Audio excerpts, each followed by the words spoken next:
then you drop the little Roshi and begin your fight like normal. So I'm sure you've noticed, in DP battles, when you swap a fighter out, they go sit on the bench and chill in their Pokeball, well, they be eating senzu beans in there, man. Because when that fighter returns to battle, they will have replenished a bar of health. Well, this has some crazy potential if you understand it correctly and capitalize on it in specific ways. So it seems you will always replenish 1 bar of HP. But here's the deal, it takes a solid 50 seconds. Your benched fighter must sit out for about 50 seconds to recover that extra bar of health. But also, different characters have different waiting periods, depending on their DP level. So if you swap in a higher DP fighter, such as Vegito, it'll take around 45 seconds before you can swap Vegito out and bring in a new guy. However, a lower DP fighter, like Roshi, you could swap him out in as quickly as 15 seconds. So Roshi jumps in, starts throwing hands, then is able to swap out with somebody else after about 15 seconds. So you could legit fight until you lose 1 bar of health, then swap characters. Fight with the new guy until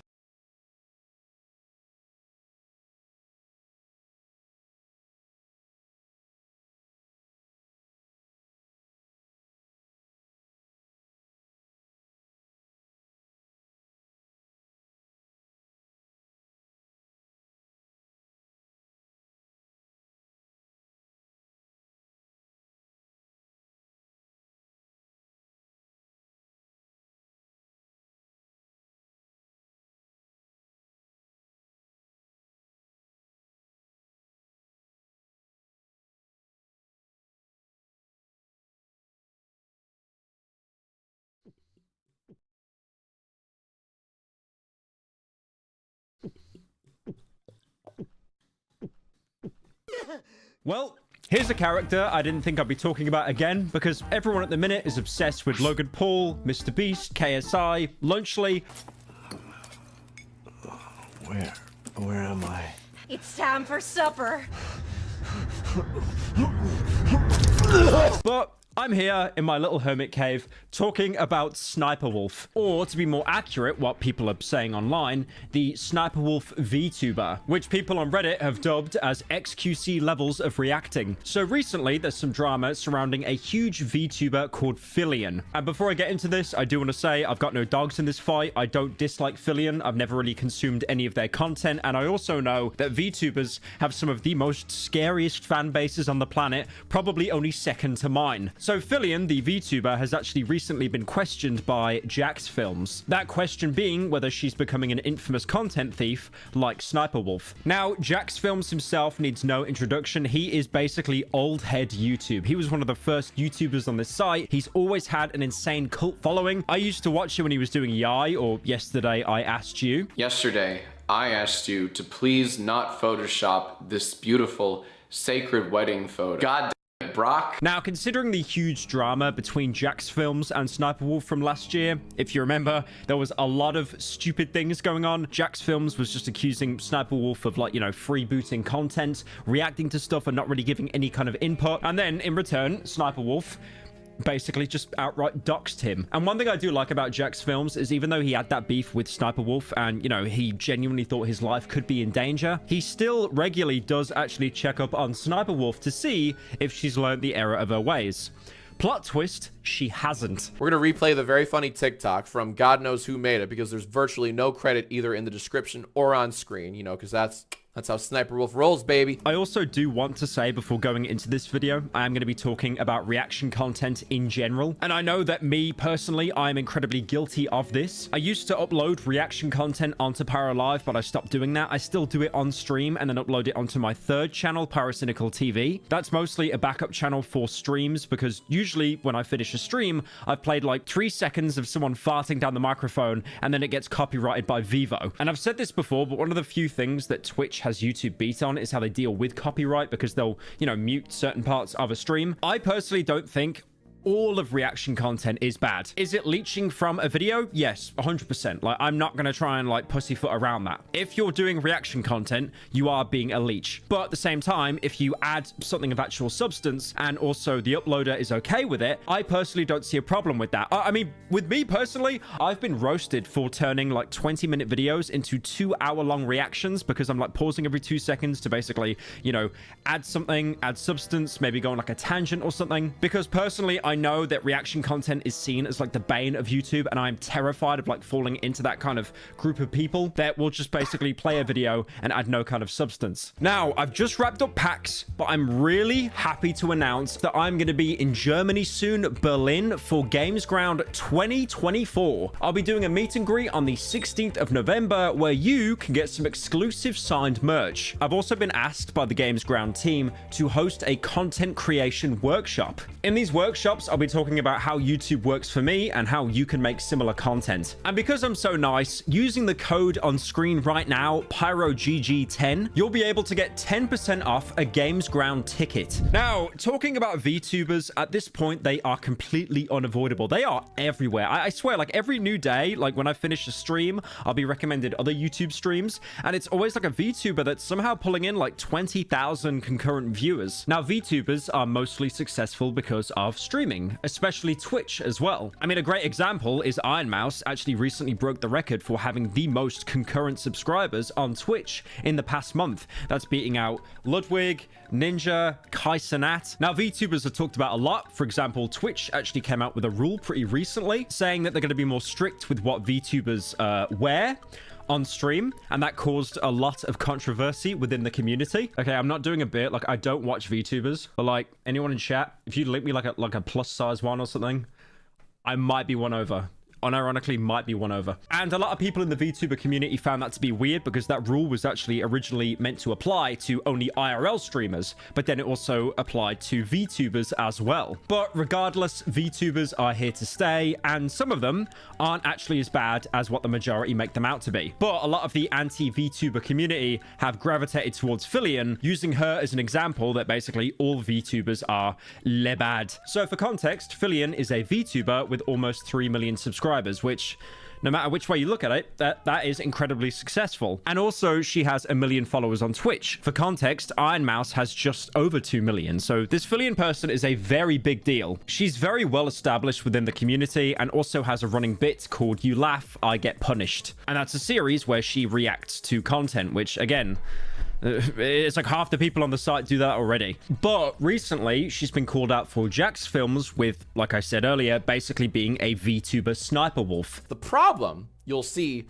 are in the reactions themselves. You're going to see a lot of nothing burgers. You're going to see a lot of is that it? Now, I do want to say, in Jack's Film's defense, this wasn't just like him being incredibly bitter or like sniding or treating it as like a huge expose. It was basically just him in kind of a lighthearted way voicing his opinions. I mean, Jack's Films has always been someone to dabble very deeply in irony and satire. You know, he's got like a bingo sheet on his shirt. You're going to end up on my bingo card, baby. I'm wearing Darkwood merch, though. You should definitely buy some. Link down in the description. He also has like an AI bot programmed that is basically himself that just says complete sentence fragments that don't even mean anything. I can't focus. Can you put on some Subway Surfers? So to summarize the video, Jack's Films basically reacted to Fillion reacting to other people's videos and said aspects of it weren't really transformative. But he does also say that a lot of the content that was submitted to Fillion's stream was fan edits. So she technically does have credit to those videos that she's reacting to because, you know, they wouldn't really exist without her being a VTuber. Your defense may be like, well,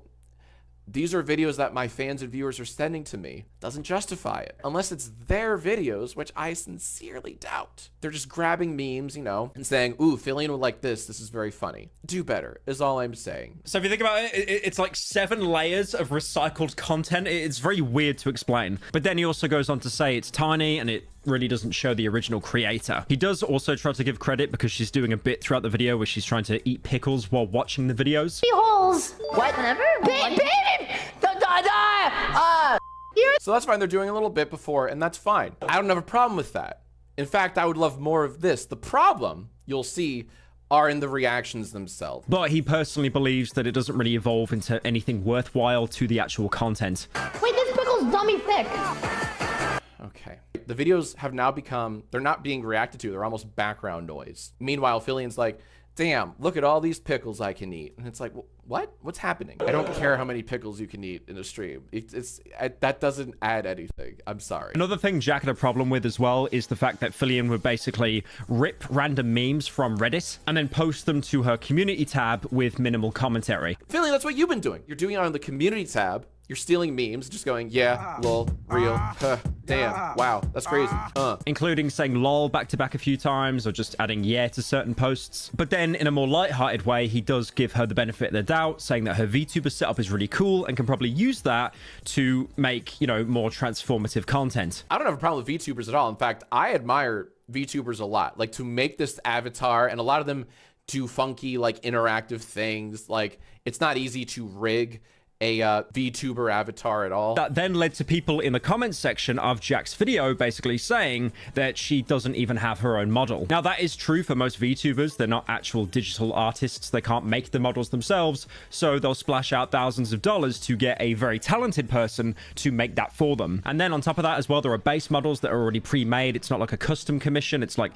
here's this template. I'll probably give you a discount. I'm probably going to get a lot of hate for making this comparison, but the only thing I can think of personally regarding that is when artists make adoptables, right? So it's basically a pre-made character that they themselves have made with the input of no one else, and they're like, okay, this is pretty cool, I'll put it out on the internet, but I could probably make a bit of money off it as well if I sell it to someone. So when you pay me the thousands of dollars, you then get the rights to this character. You can tell, like, the fact that I know that, bro. I'm too far gone, man. It's over. It's over for you, little bro. But regardless of me explaining all that and making a very weak comparison, to be fair, Fillion did actually get into a lot of drama a couple months ago because Fillion got a Nendoroid collab with the company Good Smile. By the way, just so the comments don't lynch me, a Nendoroid is a specific figurine that is heavily popular due to making anime and video game character versions in their famous, you know, big head chibi style figure. So considering that she got this with the company that actually produces these figures versus, you know, people that get knockoffs, that is a massive deal for Fillion. That was until a lot of people found out that the model Fillion was using wasn't actually hers, but rather a recolor of a model created by the artist Jingo. Basically, Jingo put out a statement saying that they had no idea that Fillion was using their model for commercial use. They said doing this goes against Jingo's policy, and they never actually gave Fillion the rights to use this model commercially. Not only that, but other people were claiming as well that Fillion never actually bought the model in the first place. That's because this specific model is actually paywalled by Jingo. It's not free to download. So this might not only be a conflict with the Good Smile collab, but also a concern for other collabs she might have done in the past, like for example Gamersups or U2s. Now, a lot of VTubers, they have like a main model, right? Their main persona, but then they have alt models as well. Same example being how a furry might have like one main character and then like 20,000 other characters as well. Now, a lot of people were claiming that the alt model that Fillion uses was made by another artist called Kamado. And then again, Kamado did the exact same thing, putting out a statement saying that they gave no permission for Fillion to use this for commercial use. Shortly after all of this, Fillion and Good Smile actually deleted all their tweets about the Nenadroid. My game theory is it was scrapped for very obvious IP concerns. But then finally there was actual confirmation because Jingo actually requested that the collaboration to be suspended to protect the copyright of their character. Now again, despite Fillion having a dedicated hardcore fan base, outside of that she was getting a lot of criticism, mostly because of how she actually dealt with this whole situation. Like, some people were pointing out that she would break multiple VR sets per stream for, you know, like clip farming moments. Chat, I have broken 10 Valve Index controllers. That's about $150 each. Not only that, I have broken 2 Index headsets and 8 VR cables. I have also broken, as of today, a 1 base station. We've all done it. But then couldn't afford to pay for an actual model that she would then have the commercial rights for. I mean, the comparison people are making there is VR headsets are incredibly expensive. Look at this, right? I have a Valve Index, right? And I bought this years ago in the old house. I still have not set this up. Like, I have to be one of the laziest YouTubers in the world. I think I've got like 3 VR chat models, and I've never once used them in my life because I never got my VR kit set up. There was even a bit where I literally got caught on stream messaging someone about trying to get a model. I want to play something like that. Hey, my favorite pretty boy Femtwink Pyro. People also pointed out as well that if they brought up this whole stolen model situation within her Discord server, you'd be promptly banned. But despite all of this, recently, it seems that things for Fillion have been, you know, fairly chill. And thankfully as well, it seems now she's actually starting to credit the use of models in her descriptions like YouTube, Twitch, TikTok, Twitter, Instagram. So Fillion has basically done what no YouTuber's ever done before, taken criticism on board and then actually learnt from their mistakes. Now, there is a little bit more to this story, but again, I do want to preface, I have no problem with Fillion or any kind of VTubers. Again, these are just little threads I've been picking up for a while now, and I feel like the reaction content that Fillion does, I don't really have any right to criticize it because I basically do the same thing, except instead of being an anime woman, I'm a pasty British person with no jawline. From the screen to the ring to the pen to the king, where's my crown? That's my bling. Now, a lot of this was brought up again because of Jack's films, you know, talking about Fillion's content. He probably had no idea that any of this was going on, to be fair. But then Pipkin Pepper, who is a friend of Fillion, actually sent out a tweet criticizing Jack's films and basically just summarizing him as a complete drama channel. And then also linked a video to a BetterHelp sponsor that he did basically to show that, oh, he's just a grifter. He just likes money. One thing I do want to say, by the way, I'm going to go on a tangent for this for a second. I don't think I've ever worked with BetterHelp before. Like, if I have, it was definitely a long time ago. But like, why were they hated so much and then everyone seemed to basically forget about that? I swear there was this period for like a good year where BetterHelp was absolutely hated. I think there was like a lot of corruption, or I mean, I need to do my research on that, definitely. But it then seems that everyone kind of forgot about that and people started working with BetterHelp again. Like, I get approached by BetterHelp a lot to take sponsors and I'm kind of like, I mean, if I ever take a BetterHelp sponsor, I'm going to do an inflated amount of research. I swear, once you had like huge YouTubers like Anthony Padilla, once he started to do BetterHelp sponsors, everyone was like, wait, he did it and he didn't get his career ended? Okay, guys, we're good. We'll start taking the sponsors again. I know BetterHelp in the past did have allegedly very scummy practices. They were basically overcharging for very subpar treatment. And they also had a very aggressive marketing campaign through their influencers. Now, am I saying that BetterHelp have completely turned around just because they got like Anthony Padilla to sponsor them? Honestly, I've got to do much more research into that. Now, despite everything that people have been saying on Twitter, at the time, Fillion actually hasn't addressed anything herself or gave any kind of personal opinion. But I have seen this time and time again. Like, if you talk about VTubers in any kind of way, Twitter will lynch you. I'm going to get lynched talking about this. I know that. I'm definitely going to have people on Twitter just calling me like a creep and stuff like that. Like, I'm fully expecting that. Now, one way I will end this video is I think Jack's films definitely brings up an interesting concern about Fillion's content. Like, for example, she has an ongoing series where if she laughs, she'll get punished by spinning a wheel. And obviously the wheel itself has, you know, different kinds of punishments on it. Okay. Oh my god. You got fruit snacks? That's on you, baby. And you really need to wonder, like, does implementing punishments into your videos or something like that, does that actually count as it being transformative? I'm not really sure. The problem with reaction content, right, with what I've noticed is this happens every 6 months without a doubt. Every 6 months, Twitter and other sites will descend on reaction channels and just say, you're scum of the earth. You're a scumbag. And then they kind of express all their hatred. They get it out their system. It's basically their form of therapy. And then the fan base are like, okay, that's cool. You hate our guy? Okay. Anyways, you know that meme of like the one person saying to the group of people like he hates something and they're like, you know, they give him a thumbs up like, yeah, nice one. And they just ignore. That's basically what happens when people are crying about reaction content, because unfortunately, people aren't going to stop watching the Juicer. They're not going to stop watching Asmongold. As much as you might like their downfall, it's probably not going to happen. Are people that criticize reaction content wrong? Are they just blind haters? No, definitely not. I think a lot of them do have very valid points, because I do think that reaction content is some of the lowest form of content imaginable. But unfortunately, okay, this sounds like a cope, right? It's kind of YouTube's fault. A great example I'm going to talk about here is Jay Schlatt, right? Jay Schlatt has done multiple reaction content videos, you know, reacting to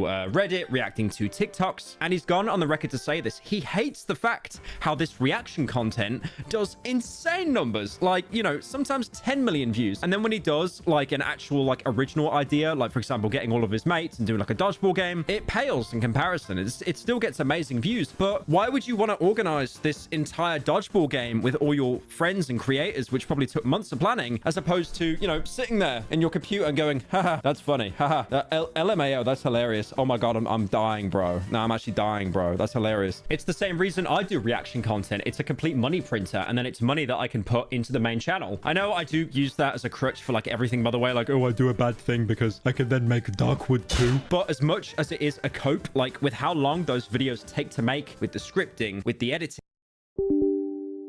with flying out to locations to interview developers, and then also standing in the middle of the woods, freezing my ass off. That stuff, I could not do it without the second channel. Like, the main channel does not make enough revenue to be able to do that. I mean, if I did it realistically, I'd basically have to open some kind of Patreon or something, which a lot of other creators have done, and there is no problem with that whatsoever. I mean, a good example is H-Bomber Guy, right? Like, he could have like a garbage second channel. I could not imagine the darkest timeline where he'd want to do that, but he has a Patreon to basically bankroll his main channel videos, because obviously there's so much time and there's so much research that goes into his content. He needs some kind of secondary source of income. I think reaction content in general is always going to be a thing. It's never going to be stomped out because it is such a huge meta. I mean, a good example is you open up TikTok, right? And most of the TikToks that get recommended to me is someone playing a game or reacting to a video of someone else. And it's really funny because it's like, you'll have the actual footage up here and you have the guy watching down here and he's just there like, whoa, that's crazy. That's crazy. Like, they will literally re-upload entire episodes of like The Walking Dead or something and be like, oh, Carl, get out of there. No, that's crazy. Like, are you watching for the little guy down below occasionally soy facing? No, you don't give a shit about that. You're watching it because you want to watch a little bit of The Walking Dead for 7 seconds. I definitely think with reaction content, there's always going to be tiers, right? There's going to be the lowest of the low that basically sit there and have a video as like daycare for like their viewers. And then you're going to have people that, you know, try to make it transformative, like a spin the wheel, or, you know, trying to add like commentary as much as possible. The problem is you can have as many levels as you want to reaction content, but then it's always still going to be reaction content. There will never be a kind of reaction content that escapes all forms of criticism. It is just completely impossible. Personally, I don't care because I'm a leech. The reason why Jax Films is probably annoyed is because for like the best part of 10 years, probably more so because he's, you know, such an old head, a YouTube veteran, he's always been doing transformative content. He's been taking comments and turning them into skits, and he's been doing parodies of other YouTubers. I actually still remember, like, this is old head. We are going way back. At one point, he actually even did a parody of Leafy is Here that actually was pretty entertaining. Hey, what's up, guys? GamerGuide88 here. Welcome to a brand new video. So here I am minding my own business, just try to get through another day, another struggle. When all of a sudden, I stumble onto this guy's channel. This dude named Jack is a nerd. And I don't know about you guys, but I think I just found the cringiest person on the internet. So this is someone who, and he's probably going to hate me for this, is like the weird Al Yankovic of YouTube, right? Oh my God, guys, he said Yankovic, not Yankovic. Oh my God, kill him. Kill him now, please. But he's someone that has always been making transformative content and parodies, and now he's sharing the same space with people that, you know, get a lot of views by simply just watching videos. But also at the same time, I don't think Jack's criticism was that bad. It was very light-hearted. He wasn't, you know, saying, oh, we gotta call this person out, we gotta ruin them. It was like, yeah, you're not really adding much here. You could probably do better next time. Cool model, though. The only instance I could find of Fillion actually talking about Jack's films is basically someone bringing it up in her chat when she was streaming. She went to check the chat, and then she kind of made like an offhand comment, like basically finding it hilarious that Jack's films got doxxed by Sniper Wolf. Jack Films is talking about you. No, he's got one of those AI, what's this dude who makes the AI YouTuber thing? This is regular. Oh no. I'm getting Bro, one what guide. is this? I don't know, I got farm on my chat. He made an epic AI of himself. Yeah, he quabble-copped. Yeah, that's what it was. God, wait, he's the guy man. Sniper Wolf Dogs W. That's epic. That's funny as frick. And again, it's like, I got no dogs in this fight. I don't dislike Jack's films. I don't dislike Fillion. But making comments like that when like Jack's films was legitimately like worried about his safety, making videos about it, it's not really the best look. But as well, that being said, there's probably not a single streamer on earth that hasn't had like an off-the-cuff moment. But yeah, what's the moral of today's video? Reaction content, le bad, but sometimes le okay, but sometimes le bad. I don't know. I'll go check Twitter. I'll see what their opinion is.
Asmongold pointed it out as a theory, but he was correct, and no one else caught on to it.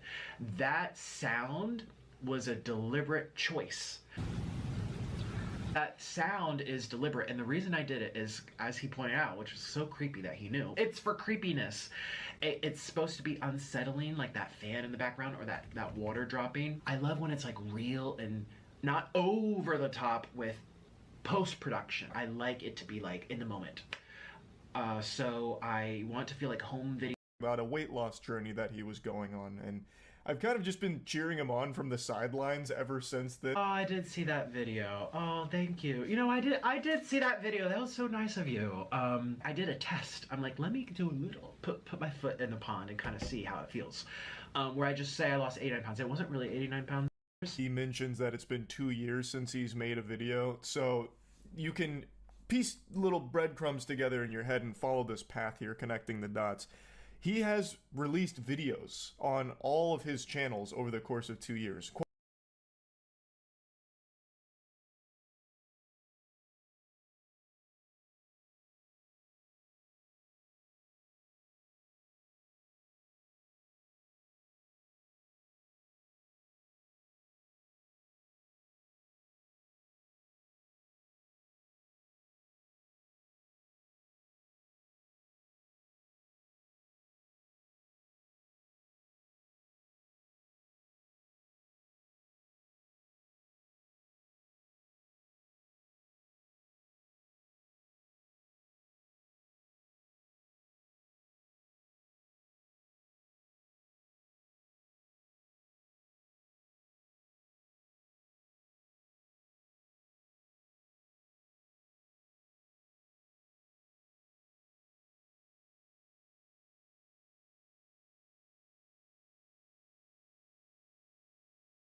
We make more than just tea. We make proper brews. Brews that bring a tea.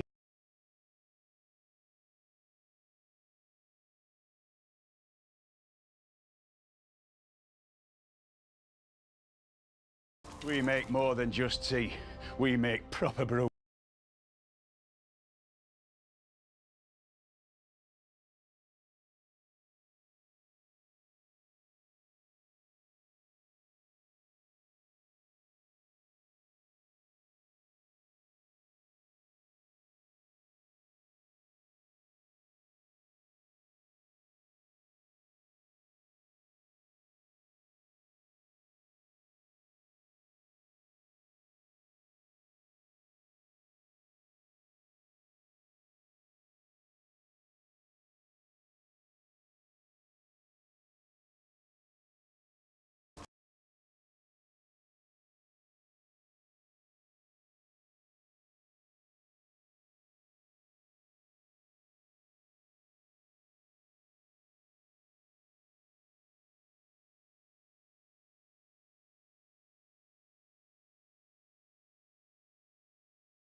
took his gold-banded cudgel, adjusted his golden armor, put on his cloud-walking shoes, felt his golden helmet, leapt out through the gates of the camp. He saw, at first sight, how cool and remarkable Erlang looked, and how elegantly he was dressed. Indeed, his bearing was refined, his visage noble. His ears hung down to his shoulders, and his eyes shone. The hat on his head had 3 peaks and phoenixes flying, and his robe was of a pale goose yellow. His boots were lined with cloth of gold, dragons coiled round his socks. His jade belt was decorated with the 8 jewels. At his waist was a bow curved like a moon. In his hand, a double-edged trident. His axe had split open Peach Mountain when he rescued his mother. His bow had killed the twin phoenixes, but he knocked them all down. He was like a white-browed tiger gone berserk, a single-horned dragon raving mad. Lord Lao Tzu rushed up to seize him, but was thrown head over heels as the great sage freed himself. He took the as-you-will cudgel from his ear, and shook it in the wind till it was thick as a bowl, and once more created total chaos in the palace of heaven, not caring in the least what he did. He laid about him to such effect that the 9 bright shiners shut their windows and doors, and not a sign was to be seen of the 4 heavenly kings. Marvelous monkey spirit. As the poem has it, his primordial body matches an earlier heaven, completely natural throughout 10,000 ages, vast and passive, blended with the great monad, always immobile, known as the prime mystery. After so much refining in the furnace, he is not lead or mercury. Having lived long outside the ordinary, he is a natural immortal. His changes are inexhaustible, and still he has more. So say nothing about the 3 refuges or the 5 abstentions. Another poem says, "A single point of magic light can fill the whole of space. Likewise that staff of his, longer or shorter, depending on his needs, upright or horizontal, it can shrink or grow." Yet another poem runs, "To the ape's immortal body is matched a human mind. That the mind is an ape is deeply meaningful." It was quite true that the great sage equaled heaven. The appointment as proctor of the horse showed no discernment. Horse and ape together make mind and thought. Bind them tightly together and do not seek elsewhere. When all phenomena are reduced to truth, they follow a single pattern. Like the Tathagata reaching nirvana under the 2 trees. This time the Monkey King made no distinctions between high and humble as he laid about him to east and west with his iron club. Not a single god opposed him. He fought his way into the Hall of Universal Brightness outside the Hall of Miraculous Mist, where the kingly spirit officer, the lieutenant of the helpful sage and true lord, fortunately, was on duty. When he saw the great sage charging round, he took up his golden mace and went forward to resist him. "Where are you going, damned monkey?" he asked. "If you go wild, you'll have me to deal with." The great sage was not in a position to argue with him, so he raised his cudgel to strike him. The spirit officer lifted his mace and advanced to meet him. It was a fine fight. Great was the fame of the brave and loyal officer. Evil the name of the rebel who bullied heaven. The low one and the good one were well matched. Valiant heroes fighting each other. Vicious the iron cudgel, quick the golden mace. Both were straight, merciless, and terrible. One of them is a deity formed the great monad's thunder. The other is the monkey spirit, the great sage equaling heaven. With golden mace or iron cudgel, each is a master.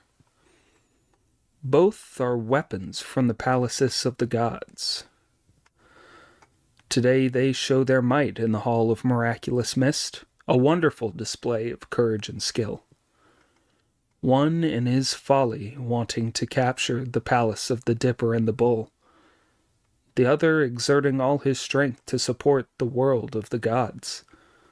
The fight is too hard to allow the use of magic, as mace and cudgel struggle without result. As they fought together without either of them emerging as victor, the true lord sent an officer with a message to the Thunder Palace ordering the 36 Thunder Generals to surround the great sage.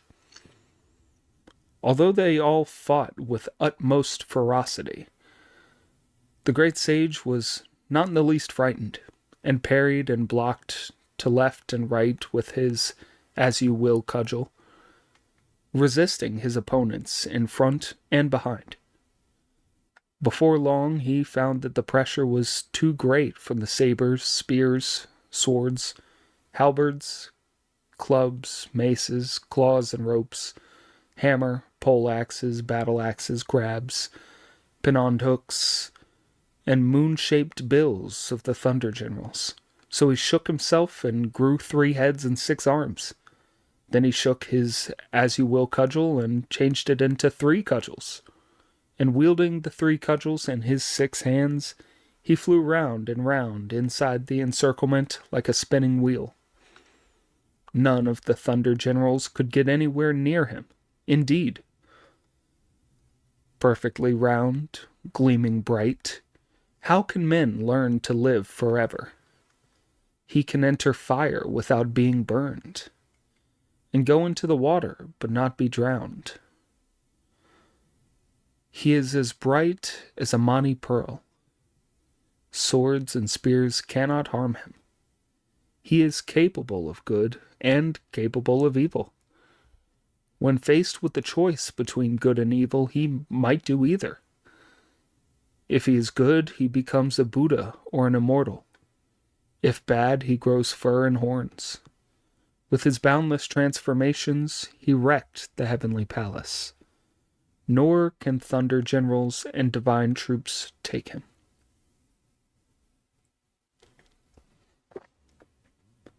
Although the gods had the great sage cornered, they were unable to get near him.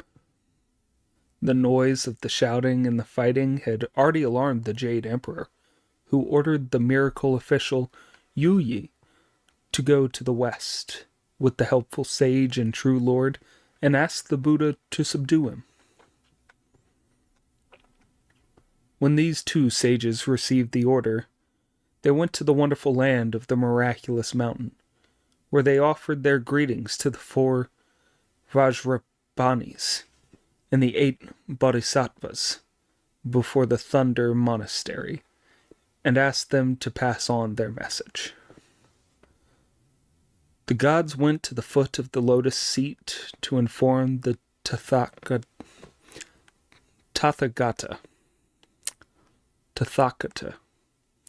I'll look that up later, sorry. Who invited the 2 sages to his presence. When the sages had performed the 3-fold obeisance to the Buddha, they stood in attendance below the throne. "Why has the Jade Emperor troubled you 2 sages to come here?" asked the Buddha. "A monkey," they reported, "who was born on the mountain of flowers and fruit, has used his magic powers to unite all the monkeys and throw the world into confusion. The Jade Emperor sent down an edict of amnesty and appointed him the protector of horses. But this was not good enough for him, so he left heaven again. When Heavenly King Li and Prince Neza were unsuccessful in their attempt to capture him, the Jade Emperor sent down another amnesty, with his appointment as a great sage equaling heaven. At first, this appointment was purely nominal, but later he was told to look after the peach orchard. But he stole the peaches and then went to the jade pool where he stole the delicacies and the liquor and wrecked the banquet. In his drunkenness, he staggered into the Tushita Palace, stole Lord Laozi's pills of immortality, and left heaven again. The Jade Emperor sent 100,000 heavenly troops, but they were still unable to subdue him. Then Guanyin recommended the true Lord Erlang and his sworn brothers to go after the monkey, and he used many a transformation until he was finally able to capture the monkey, after the Lord Laozi hit him with his diamond jade. The monkey was then taken to the imperial presence, and the order for his execution was given. But although he was hacked at with sabers, chopped at with axes, burned with fire, and struck with thunder, none of this did him any damage. So Lord Laozi requested permission to take him away and refine him with fire.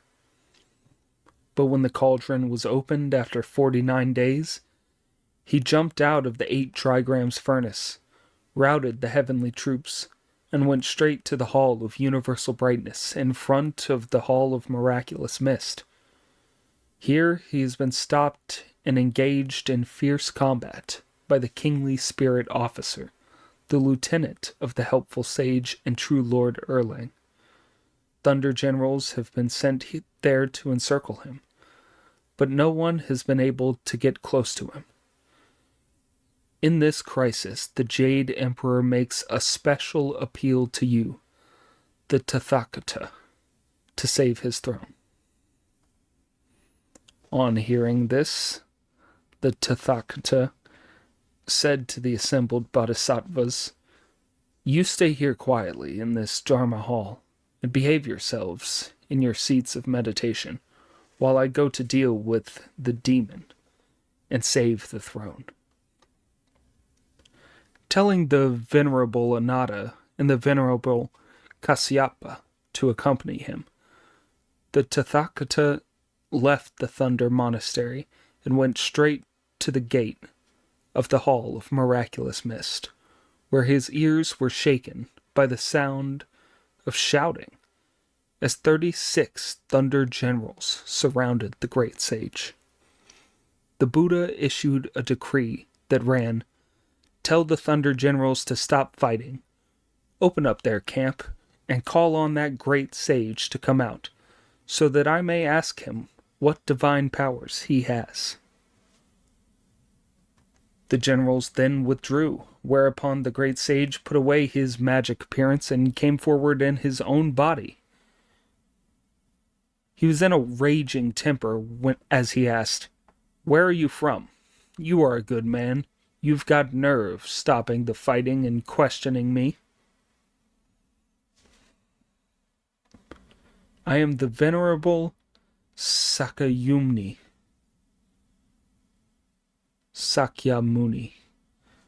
from the western land of perfect bliss," replied the Buddha with a smile. "I have heard of your wild and boorish behavior and of your repeated rebellions against heaven, and I would like to know where you were born, when you found the way, and why you have been so ferocious." "I am," the great sage said, "a miracle-working immortal, born of heaven and earth, an old ape from the mountain of flowers and fruit. My home is in the water curtain cave. I sought friends and teachers and became aware of the great mystery. I have practiced many a method for obtaining eternal life. Infinite are the transformations I have learned. That is why I found the mortal world too cramped, and decided to live in the Jade Heaven. None can reign forever in the Hall of Miraculous Mist. Kings throughout history have had to pass on their power. The strong should be honored. He should give way to me. This is the only reason I wage my heroic fight. The Buddha laughed mockingly. You wretch! You are only a monkey spirit, and you have the effrontery to want to grab the throne of the Jade Emperor. He has trained himself since childhood and suffered hardship for 1,750 kalpas. Each kalpa is 129,600 years. So you can work out for yourself how long it has taken him to be able to enjoy this great and infinite way. But you are a beast who has only just become a man for the first time. How dare you talk so big? You're not human, not even human. I'll shorten your lifespan. Accept my teaching at once and stop talking such nonsense. Otherwise you'll be in for trouble, and your life will be very shortly over. And that will be so much worse for your original form, too. Although he has trained himself for a long time, ever since he was a child, he still has no right to occupy this place forever, the great sage said. As the saying goes, emperors are made by turn. Next year it may be me. If he can be persuaded to move out and make heaven over to me, that'll be fine. But if he doesn't abdicate in my favor, I'll most certainly make things hot for him. And he'll never know peace and quiet again. What have you got besides immortality and the ability to transform yourself that gives you the nerve to try to seize the heavenly palace? The Buddha asked. I can do many tricks indeed, the great sage replied. I can perform 72 transformations, and I can preserve my youth for 10,000 kalpas. I can ride a somersault cloud that takes me 36,000 miles at a single jump, so why shouldn't I sit on the throne of heaven? I'll have you a wager then, said the Buddha. If you're clever enough to get out of my right hand with a single somersault, you will be the winner, and there will be no more need for weapons or fighting. I shall invite the Jade Emperor to come and live in the West and abdicate the heavenly palace to you. But if you can't get out of the palm of my hand, you will have to go down to the world below as a devil and train yourself for several more kalpas before coming to argue about it again. When he heard this offer, the great sage smiled to himself and thought, this Buddha is a complete idiot. I can cover 36,000 miles with a somersault, so how could I fail to jump out of the palm of his hand, which is less than a foot across? With this in mind, he asked eagerly, do you guarantee that yourself? Yes, the Buddha replied, as he stretched out his hand, which seemed to be about the size of a lotus leaf. Putting away his as-you-will cudgel, the great sage summoned up all his divine powers, jumped into the palm of the Buddha's hand, and said, I'm off. Watch him as he goes like a streak of light and completely disappears. The Buddha, who was watching him with his wise eyes, saw the Monkey King whirling forward like a windmill, and not stopping until he saw 5 flesh-pink pillars topped by dark vapors. This is the end of the road, he said, so now I'll go back. The Buddha will be witness, and the Hall of Miraculous Mist will be mine. Then he thought again, wait a moment. I'll leave my mark here to prove my case when I talk to the Buddha. He pulled out a hair, breathed on it with his magic breath, and shouted, change. It turned into a writing brush dipped in ink, and with it he wrote, the great sage equaling heaven was here, in big letters on the middle pillar. When that was done, he put the hair back on, and, not standing on his dignity, made a pool of monkey piss at the foot of the pillar. Then he turned his somersault round and went back to where he had started from. I went, and now I'm back. Tell the Jade Emperor to hand the heavenly palace over to me, he said, standing in the Buddha's palm. I've got you, you piss spirit of a monkey, roared the Buddha at him. You never left the palm of my hand. You're wrong there, the great sage replied. I went to the farthest point of heaven where I saw 5 flesh-pink pillars topped by dark vapors. I left my mark there. Do you dare come and see it with me? There's no need to go. Just look down. The great sage looked down with his fire eyes with golden pupils to see the words. The great sage equaling heaven was here, written on the middle finger of the Buddha's right hand. The stink of monkey piss rose from the fold at the bottom of his finger. What a thing to happen!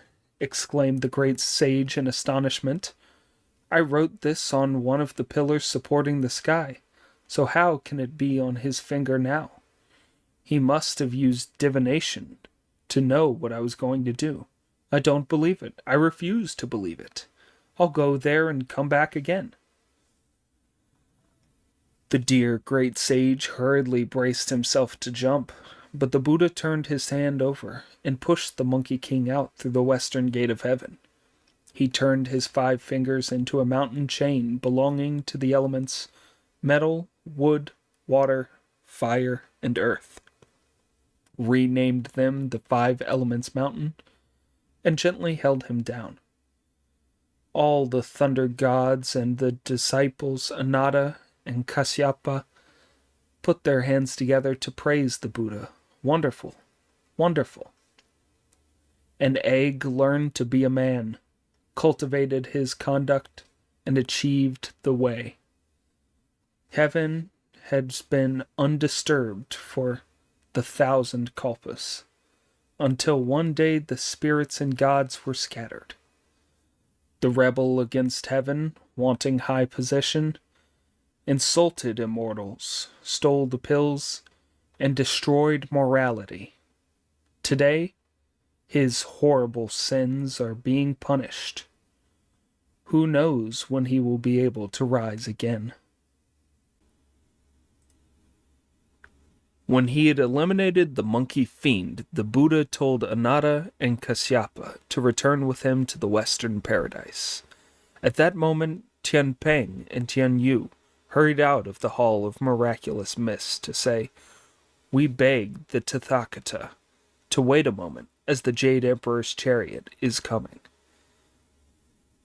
The Buddha turned round and looked up, and an instant later he saw an 8-splendor imperial chariot, and a 9 shining jeweled canopy appeared to the sound of strange and exquisite music, and the chanting of countless sacred verses. Precious flowers were scattered and incense was burned. The Jade Emperor went straight up to the Buddha and said, We are deeply indebted to the great Buddha's powers for wiping out the demon, and we hope that the Tathagata will spend a day here so that we may invite all the immortals to a feast of thanksgiving. The Buddha did not dare refuse, so putting his hands together he replied, This old monk only came here in obedience to your celestial majesty's command. What magic powers can I pretend to? This was all due to the wonderful good fortune of your celestial majesty and the other gods. How could I possibly allow you to thank me? The Jade Emperor then ordered all of the gods of the Department of Thunder to split up and invite the 3 pure ones, the 4 emperors, the 5 ancients, the 6 superintendents, the 7 main stars, the 8 points of the compass, the 9 bright shiners, the 10 chiefs, the 1,000 immortals, and the 10,000 sages, to a banquet to thank the Buddha for his mercy. He then ordered the 4 great heavenly teachers and the 9 heavenly maidens to open up the golden gates of the Jade capital, and the palace of the Great Mystery, and the Tongyang Jade Palace.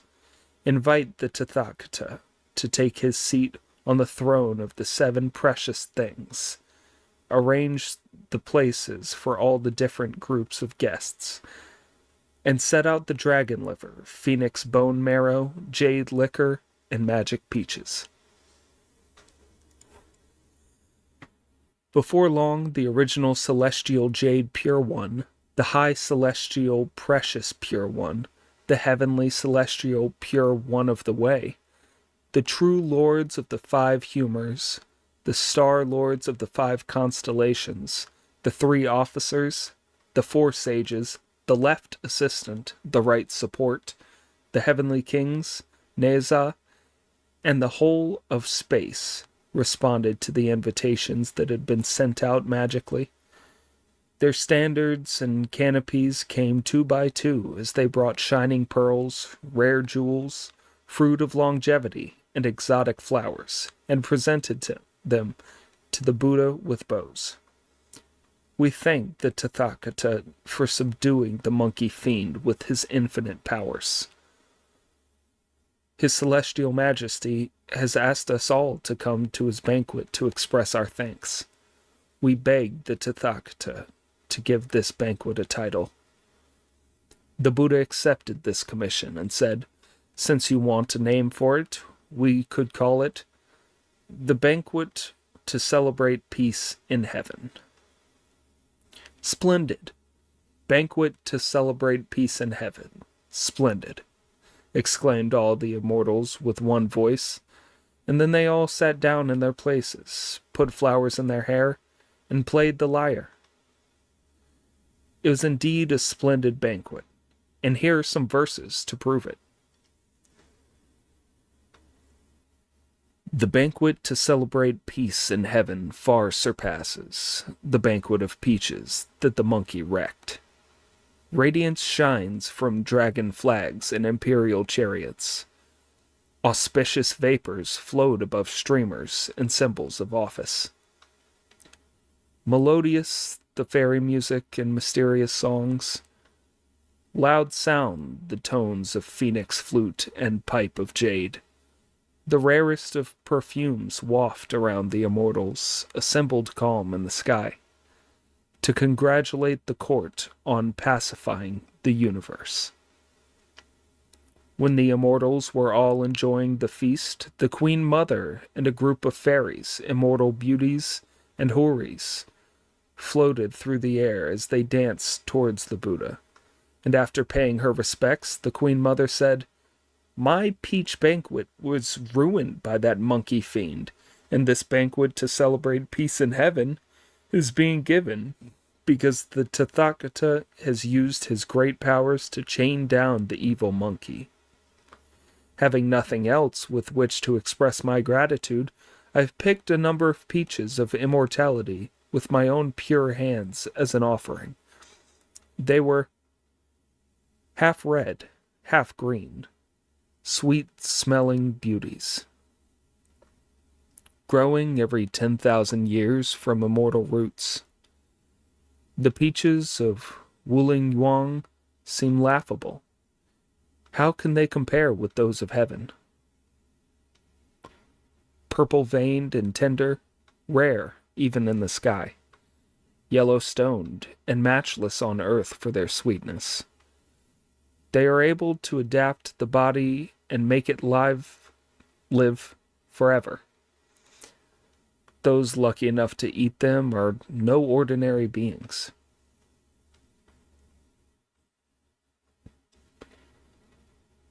The Buddha put his hands together to thank the Queen Mother, who instructed the fairies and houris to sing and dance again, and their performance met with the praises of the whole assembly. Indeed, misty heavenly incense filled the room, a chaos of heavenly petals and flowers. Great is the splendor of the Jade City and Golden Gates, priceless the strange treasures and rare jewels. 2 by 2, coeval with heaven, pair by pair, outliving 10,000 kalpas.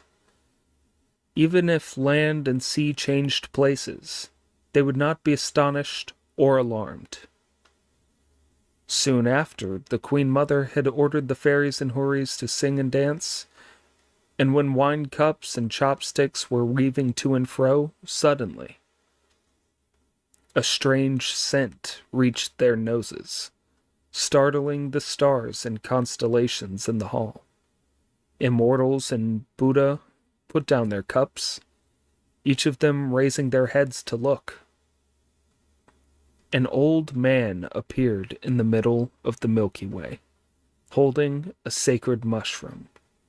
His gourd contains 10,000-year elixir. On the sacred rolls, his name is written, Eternal Life. In his cave, heaven and earth are free. In his bottle, sun and moon were created. As he wanders around the 4 seas in pure idleness, taking his ease in the 10 continents, enjoying the bustle. When he went to the peach banquets, he often got drunk, but when he came round, the moon was as bright as ever. A long head, big ears, and a short body, known as longevity from the southern pole. The star of longevity had arrived. When he had made his greetings to the Jade Emperor and the Buddha, he made a speech of thanks.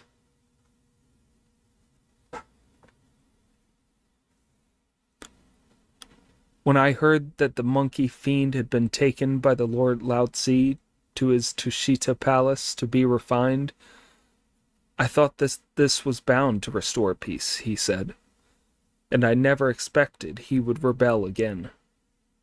Happily, the demon was quelled by the Tathagata, and so when I heard that this feast was being given to thank him, I came at once.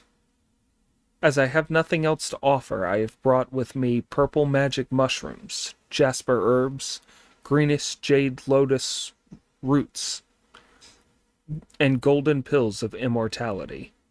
These I humbly present. The poem says, offering the jade lotus root and golden pills to Sakyamuni, to give him as many years as the grains of sand on the Ganges. Peace and eternal joy decorate the 3 vehicles. Prosperity and eternal life make the 9 grades of immortals glorious. Within the gate of no phenomena, the true law rules. Above the heaven of nothingness is his immortal home. Heaven and earth both call him their ancestor. His golden body provides blessings and long life. The Buddha happily accepted his thanks, and after the star of longevity had taken his place, the wine cups started to circulate once more. Then the barefoot immortal appeared, kowtowed to the Jade Emperor, and thanked the Buddha. I am deeply grateful to you for subduing the monkey fiend with your divine powers. As I have nothing else with which to express my respect, I offer you 2 magic pears and a number of fire dates. Sweet are the barefoot immortals' pears and dates, and long will be the life of the Buddha to whom they are offered. The lotus seat of the 7 treasures is as firm as a mountain. His 1,000 golden flower throne is as gorgeous as a brocade. Koval with heaven and earth. This is no lie. It is true that his blessings are greater than a flood. His western paradise of leisure and bliss truly provides all the long life and blessings one could hope. The Buddha thanked him too, and telling Ananda and Kasyapa to collect together all the offerings, he went over to the Jade Emperor to thank him for the banquet. When all the guests were thoroughly drunk, The miraculous patrolling officer reported that the great sage had poked his head out. It doesn't matter, the Buddha said, producing from his sleeve a strip of paper on which were written the golden words, Om Mani Padme Hum. He gave this piece of paper to Ananda and told him to stick it on the summit of the mountains. The venerable Ananda took it through the gates of heaven and pasted it firmly to a square boulder on the top of the Five Elements mountain. When this was done, the mountain sank roots and joined up all its seams. The Monkey King was still able to breathe, and he could still stick his hands out and move them. Ananda went back to heaven and reported that he had pasted the paper in place. The Buddha then took his leave of the Jade Emperor and all other deities. When he and his 2 disciples had gone out through the gates of heaven, his merciful heart moved him to chant a spell, ordering a local tutelary god and the revealers of the truth of the 5 regions to live on the mountain and keep guard over him. When he was hungry, they were to feed him iron pellets, and when he was thirsty, they were to give him molten copper to drink. When the time of his punishment was over, someone would come and rescue him. Indeed, the monkey fiend was bold enough to rebel against heaven, but was subdued by the Tathagata's hand. He endures the months and years, drinking molten copper for his thirst, and blunts his hunger on iron pellets, serving his time. Suffering the blows of heaven, he undergoes torment. Yet even in the bleakest time, a happy fate awaits. If some hero is ready to struggle for him, one year he will go to the west in the service of the Buddha. Another poem goes, His great power grew as he humbled the mighty. He used his wicked talents to subdue tigers and dragons. He stole the peaches and wine as he wandered round heaven, was graciously given office in the Jade capital. When his wickedness went too far, his body suffered, but his roots of goodness were not severed, and his breath still rose. He will escape from the hand of the Buddha, and wait till the Tang produces a saintly monk. If you don't know in what month of what year his sufferings ended, listen to the explanation in the next installment. Chapter 8. Our Buddha creates the scriptures and passes on perfect bliss. Guan Yin obeys a decree and goes to Chang'an. If you try to ask about the dhyana, or investigate the innumerable, you will waste your life and achieve nothing. Polishing bricks to make mirrors, or piling up snow to turn it into grain. However many years have you wasted like that? A hair can contain an ocean, a mustard seed can hold a mountain, and the golden Kasyapa only smiles. When you are awakened, you will surpass the 10 gates and the 3 vehicles, and stop the 4 kinds of birth and the 6 types of reincarnation. Who has ever heard before the cliff of thoughts extinguished, under the tree that has no shadow, the sound of the cuckoo in a spring dawn? The path by the cow stream is dangerous. The vulture peak is high in the clouds. Here the voice of the ancients was a mystery. On a cliff 10,000 feet high, 5-leaved lotuses bloom. As scent coils round the shutters of the old palace, at that time, your knowledge smashes all the currents of thought. The Dragon King and the 3 treasures can be seen.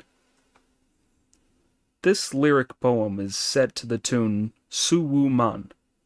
Our story goes on to how our Buddha, the Tathagata, left the Jade Emperor and went back to the Thunder Monastery, where he saw the 3,000 Buddhas, 500 Arhats, 8 great Vajrapanis, and countless Bodhisattvas standing under the pair of Sala trees at the foot of the Vulture Peak, all holding banners, canopies, jewels, and magical flowers. The Tathagata brought his propitious cloud to a halt and addressed them thus. With my deep insight, I surveyed the 3 worlds. The origin of nature is ultimately emptiness, like the great void, containing nothing at all. The subjection of this evil monkey was a mystery beyond understanding. It is called the beginning of life and death. Such is the appearance of things.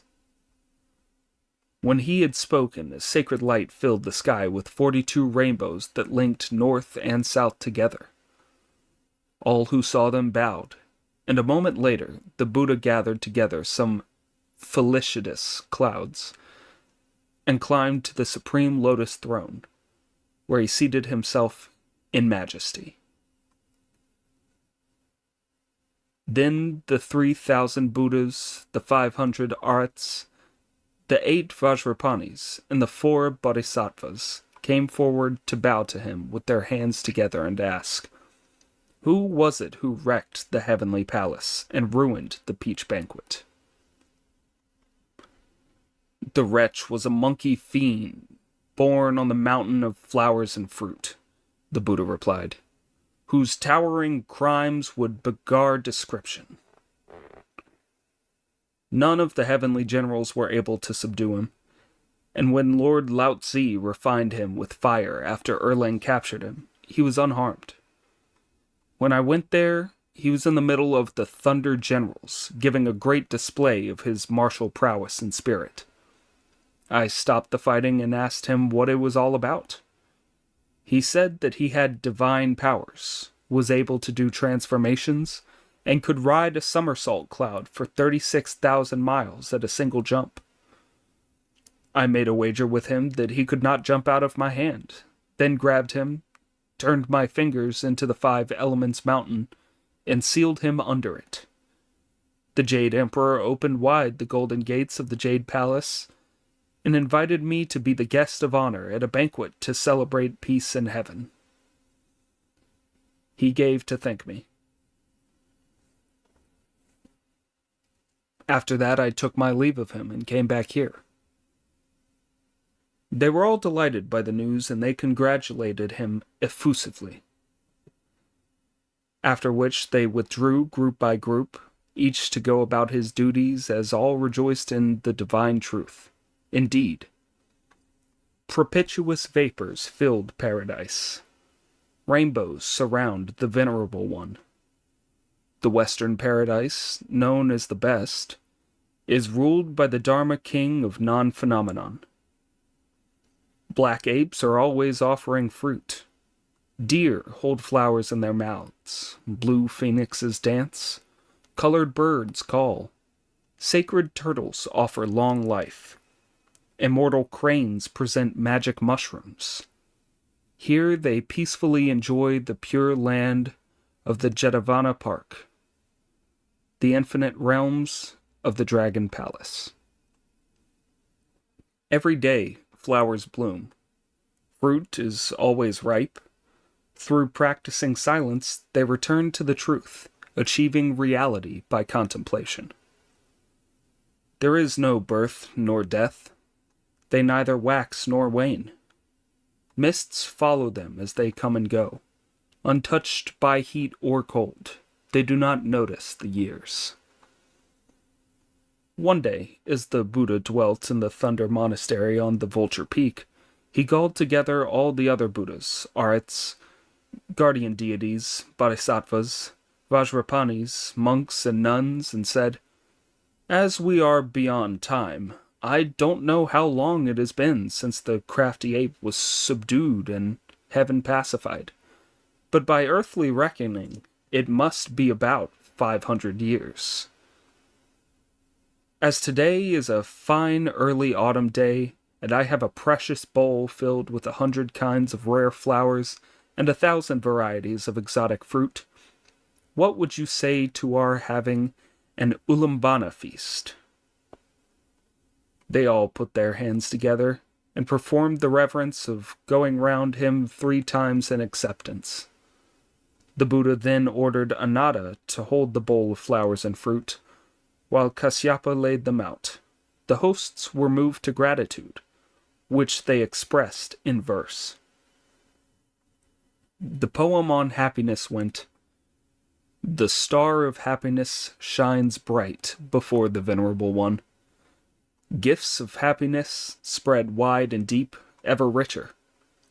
Fortune is boundless and lasts as long as earth. A happy fate has the luck to be linked with heaven. Fields of happiness are widely sown and flourish every year. The sea of happiness is mighty and deep, never changing. Happiness fills heaven and earth, leaving legacies of happiness. Happiness grows beyond measure, eternally complete." The poem on official rank went, "With rank as high as a mountain, colored phoenixes call. With rank ever increasing, we praise the evening star. Salary raised to 10,000 bushels and a healthy body. Salary raised to 1,000 tons, and the world at peace. Rank and salary equaling heaven, and eternal too. Rank and fame as great as the sea, and even clearer. Rank and favor, continuing forever, greatly to be admired. Rank and nobility without bounds, like 10,000 kingdoms." The poem on longevity went, "The star of longevity shines towards the Buddha. The glories of the land of longevity start from here. Fruits of longevity fill the bowls, glowing with good omen. Longevity's flowers are newly plucked and placed on the lotus throne. Poems of longevity, pure and elegant, full of rare conceits. Songs of longevity sung with exquisite talent. Life as long as sun and moon. Life that will outlast both mountains and seas." When the Bodhisattvas have presented all the poems, they ask the Buddha to expound the fundamentals to them. Then the Tathagata opened his excellent mouth and expounded the great law and retribution.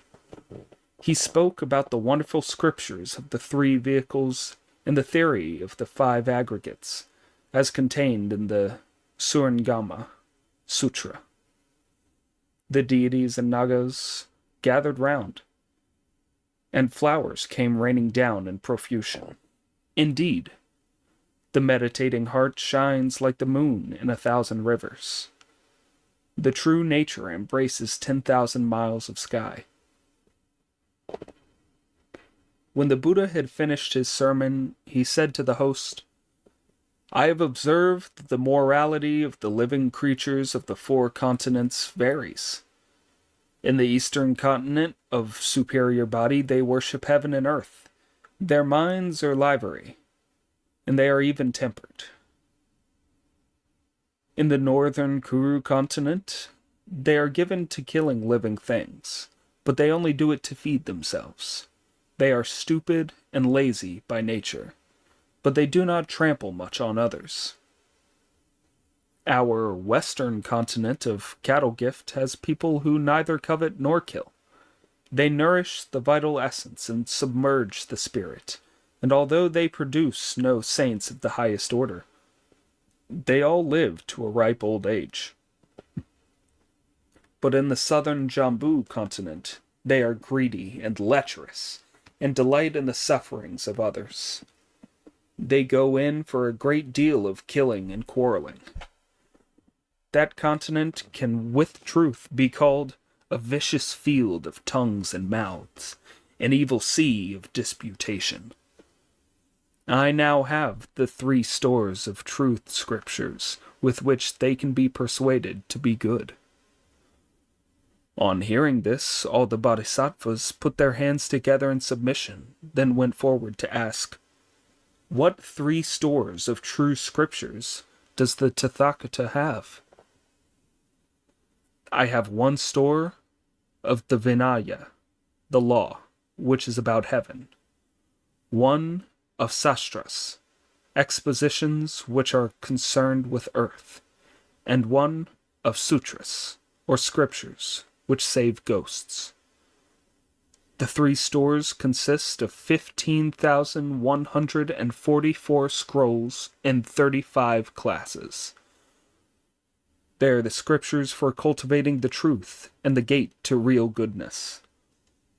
I want to send them to the eastern lands because it is intolerable that the beings of that quarter should all be such stupid wretches who slander and defame the true word, do not understand the gist of my law, and have lapsed from the orthodox Yogacara sect.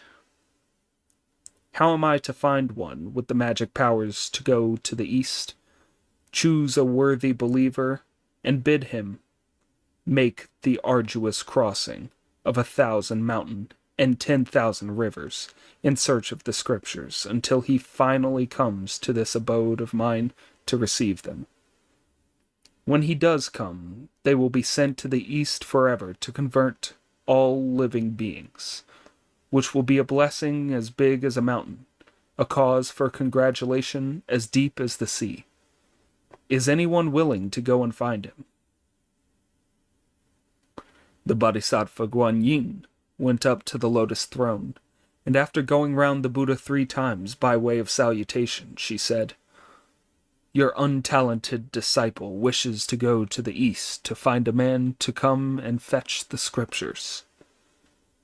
All present raised their heads to look at the Bodhisattva, her understanding filling out the 4 virtues, wisdom filling her golden body. From her necklace hang pearls and jade. Her bracelet is made of jewels. Her hair is black clouds skillfully piled like coiling dragons. Her embroidered girdle lightly sways, a phoenix wing. Sea green jade buttons, a gown of white silk gauze, bathed with sacred light. Brocade skirts, a girdle of gold, shielded by propitious vapors. Eyebrows like crescent moons, eyes like a pair of stars. A jade face full of heavenly happiness. Scarlet lips making a touch of red. Her pure bottle of sweet dew is ever full. The willow twigs in it are always green. She delivers from the 8 disasters, saves all living beings. Great is her compassion. She stays on Mount Tai, lives in the southern sea, rescues the suffering when she bears their cries, never failing to answer every call, infinitely divine and miraculous. Her orchid heart admires the purple bamboo. Her orchid nature loves the fragrant creeper. She is the merciful ruler of Pororaka Island, the living Guanyin of the Tide Cave. The Buddha was very pleased to see her. No one but the venerable Guanyin, whose divine powers are so great, will do for this mission, he said. What instructions have you for your disciple as she goes to the east? Guanyin asked. You must watch the route all the way, said the Buddha. You may not go via the Milky Way, but if necessary you may have a little cloud or mist. As you cross mountains and rivers, you must note the distances carefully to enable you to give full instructions to the man who will come to fetch the scriptures. But that true believer will, I'm afraid, have a difficult journey, so I shall give you 5 treasures for him. The Buddha ordered Ananda and Kasyapa to bring out a brocade cassock and a 9-ringed monk's staff. Give this cassock and staff to him who will come to fetch the scriptures. They are for him to use. If he is determined to come here, he can avoid the wheel of reincarnation by wearing this cassock, and he will be free from evil if he carries this staff. The Bodhisattva bowed and took them. The Buddha then produced 3 bands. These precious things are called tight bands, he told the Bodhisattva as he handed them to her. Although all 3 of them look the same, they have different uses. I also have 3 band tightening spells.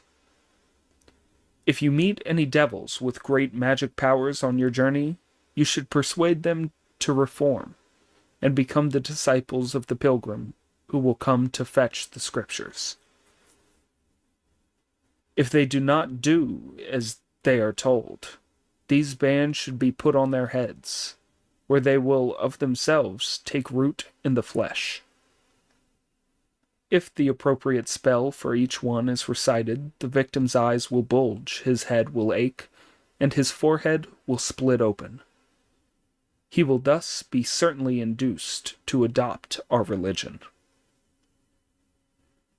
When he finished speaking, the Bodhisattva bowed eagerly and withdrew. She told Huion, the novice, to accompany her, and he took his iron staff weighing 1,000 pounds with him, so that he could, as a demon-quelling strongman for the Bodhisattva. The Bodhisattva wrapped the cassock up in a bundle and gave it to him to carry. She then put the golden bands away safely and went down the Vulture Peak with the staff in her hand. The journey was to have consequences. The Buddha's disciple comes back to his original vow. The venerable golden cicada is dressed in sandalwood. When the Bodhisattva reached the foot of the mountain, the gold-headed immortal of the Jade Truth Temple stopped her at the temple gate and invited her to take some tea. But she dared not stop for long, and so she said, "I've been given a sacred command by the Tathagata to go east and find a man who will come to fetch the scriptures." "When will he arrive?" the immortal asked. "It is not definite," the Bodhisattva replied, "but he will probably reach here in 2 or 3 years' time." She took her leave of the immortal. As she traveled amid cloud and mist, she estimated the distances. There are some verses to prove it. She cared nothing of the journey of 10,000 miles to find him, but worried about finding the right man. Looking for the man seemed to be very chancy, but how can it be a mere coincidence? One who teaches the way for the wrong motives will distort it. He who explains it without faith will preach in vain. Whoever will try and know it with his whole being is bound to have a future ahead of him. As the teacher and her disciple were on their journey, they suddenly noticed 1,000 miles of weak water, which was the river of flowing sands. "Disciple," said the Bodhisattva, "this will be hard to cross for the man who will come to fetch the scriptures, as he will be of impure bone and mortal flesh. How will he do it?" "Teacher, how wide does the river look to you?" asked Huion. The Bodhisattva stopped her cloud to investigate. She saw, joining up with the deserts to the east, reaching the foreign kingdoms in the west, Wuj in the south, the Tatars in the north. It was about 300 miles across and 3 million miles long. As the waters flowed, it was like the earth turning over. The waves were like rearing mountains, broad and boundless, vast and mighty. From 3 miles distance, the mighty flood is heard. Immortals' raft do not reach here. Lotus leaves cannot float on it. The sun slants through withered plants and bathes the crooked shore. Brown clouds block its light and darken the long bank. How could merchants pass this way? Has a fisherman ever moored here?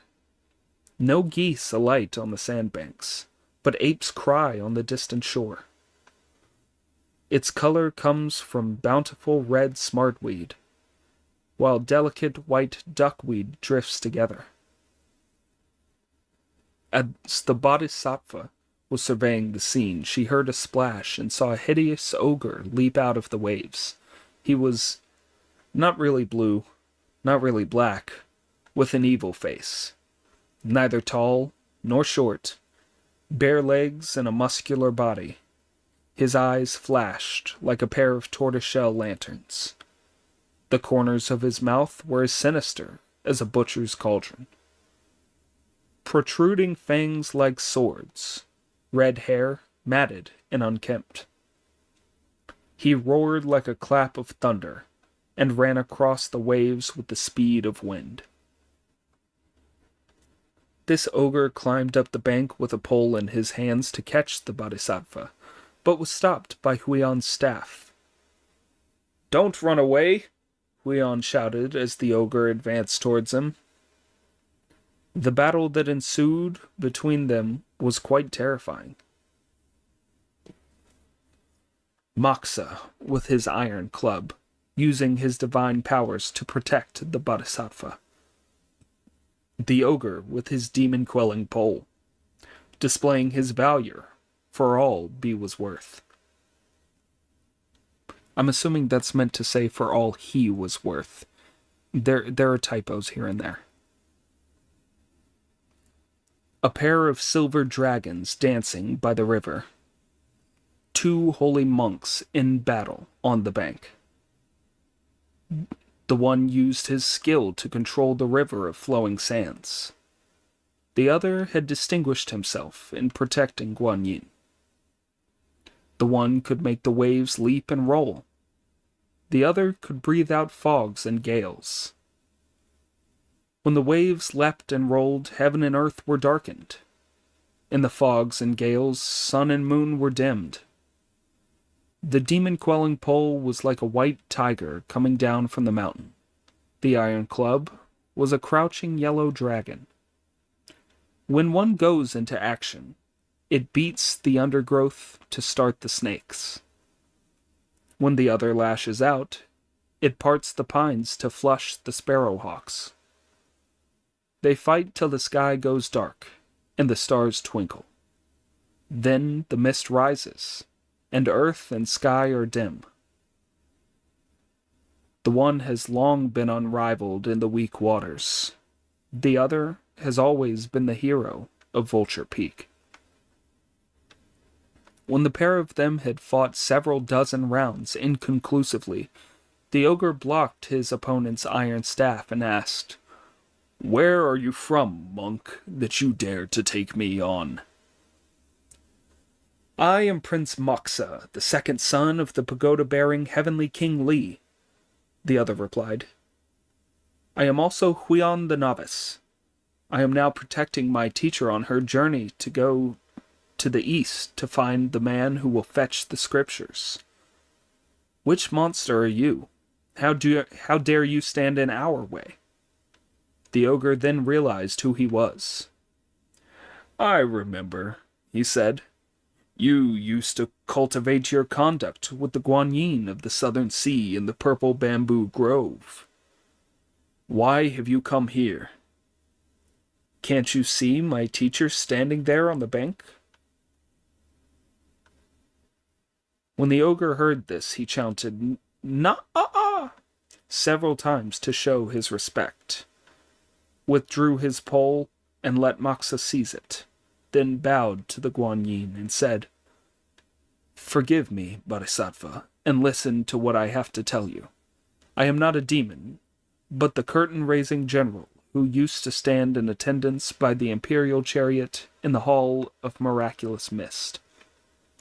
Just because I accidentally smashed a crystal dish at a peach banquet, the Jade Emperor had given me 800 strokes of the rod, exiled me to the lower world, and made me look like this.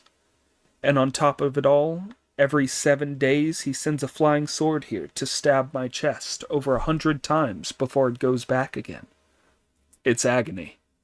I get so unbearably cold and hungry that I have to emerge from the waves every 2 or 3 days to devour a traveler. I never thought that in my ignorance I would insult the merciful Bodhisattva today. You were exiled here for a crime against heaven, but now you are deepening your guilt by harming living beings. I am now going to the east on the Buddha's orders to find the man who will fetch the scriptures. Why don't you become one of us and ensure yourself good retribution in future by accompanying the pilgrim as a disciple and ascending to the western heaven to pay homage to the Buddha and seek the scriptures? I will see to it that a flying sword stops coming to pierce you, and when you are successful, you will be forgiven your crimes, and your old job will be given back to you. What do you think of that? I am willing to return to the truth, the ogre replied, then went closer as he continued. Bodhisattva, I have lost count of the number of people I have eaten here, and I have even devoured some pilgrims who are trying to fetch scriptures. I throw the heads of all my victims into the river, and they sink to the bottom, as not even goose down will float on this water. But the skeletons of those 9 pilgrims floated, and would not sink. I was so impressed by this that I threaded them together with rope and play with them in my spare time. But I am afraid that the man who is to fetch the scriptures may not get this far, which would wreck my future. Of course he'll get here, the Bodhisattva replied. You should hang those skeletons from your head and wait for him. They will come in useful. In that case, the ogre said, I shall await your instructions. The Bodhisattva then laid her hands on his head and administered the monastic rules to him, chose for him the surname Sha, sand, and gave him the Buddhist name of Wu Jing, awakened to purity. Then he entered the monkish life and took the Bodhisattva across the river. He washed his heart, cleansed his thoughts, and stopped killing living creatures. All he did now was to wait for the pilgrim who would come to fetch the scriptures. After leaving him, the Bodhisattva and Huiyan hurried on towards the east. When they had been traveling for a long time, they saw a high mountain veiled with an evil mist, and they were unable to climb it on foot. Just when they were intending to cross the mountain by cloud, a gale wind blew up and a monster suddenly appeared. He, too, was very menacing to behold. His entrails hung from his mouth, rolled up and nodded. His eyes were like rush fans. His eyes shone gold. His teeth were sharp as steel files, and when he opened his mouth, it was like a brazier. His golden helmet was tied firmly around his cheeks. His armor, bound with a silken sash, was a python's sloughed-off skin. In his hands he held a nailed rake like a dragon's claw. At his waist hung a curved bow the shape of a half-moon. His martial might overawed the Year planet. His overweening spirit threatened the heavenly gods. He rushed upon them, and without a second thought, smote at the Bodhisattva with his rake. Moxa the novice parried his blow, and shouted at the top of his voice, Remember your manners, damned monster, and watch out for my staff. Monk, the other replied, you don't know how to keep yourself in one piece. Mind my rake. At the foot of the mountain, the pair of them rushed upon each other as they struggled for supremacy. It was a fine battle. The fierce and motorous ogre, Huiyan imposing and able. The iron staff could pulverize the heart. The rake struck at the face. The dust thrown up darkened heaven and earth. The flying sand and stones startled gods and ghouls. The nine-toothed rake gleamed and flashed as its pair of rings resounded. The lone staff was ominously black as it whirled in its owner's hands. One was the heir of a heavenly king. One defended the law on Potoraka Island. The other was an evil fiend in a mountain cave. In their battle for mastery, none knew who the winner would be. Just when the fight was getting really good, Guan Yin threw down a lotus flower from midair to separate the two weapons. The monster, shocked at the sight of it, asked, "Where are you from, monk? How dare you try to fool me with a flower in front of my eyes?" "I'll get you, you stinking flesh-eyed mortal," replied Moxa. "I am a disciple of the Bodhisattva of the Southern Sea, and this lotus was thrown down by her. Don't you know that?" "By the Bodhisattva of the Southern Sea, do you mean Guan Yin, who eliminates the 3 calamities and saves from the 8 disasters?" the monster asked. "Who else could I mean?" retorted Moxa.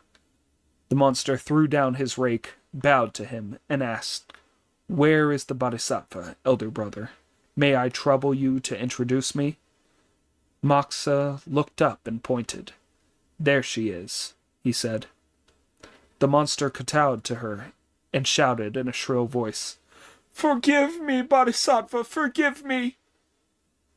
Guan Yin brought her cloud down to earth and went over to him and asked, "Are you a wild boar, become a devil, or a pig-turned monster? How dare you block my way?"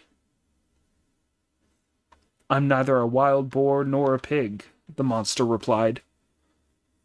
"I used to be Marshal Tian Peng in the Milky Way. Because I took some wine to seduce the Moon Maiden, the Jade Emperor sentenced me to 2,000 hammer blows and exile in the mortal world. My spirit had to find a womb to occupy. But I lost my way and entered the womb of a sow. That's why I look like this. I ate up my sow mother, drove all the other pigs away, and seized this mountain, where I keep myself by eating people. I never meant to offend you, Bodhisattva. Save me, I beg you." "What is this mountain called?" the Bodhisattva asked. "It's called the Mount of Blessing, and the cave in it is called the Cloud Pathway Cave. Second Sister Luan, who used to live there, saw that I knew how to fight and asked me to be the head of her household as her husband, but she died within a year and all her property became mine.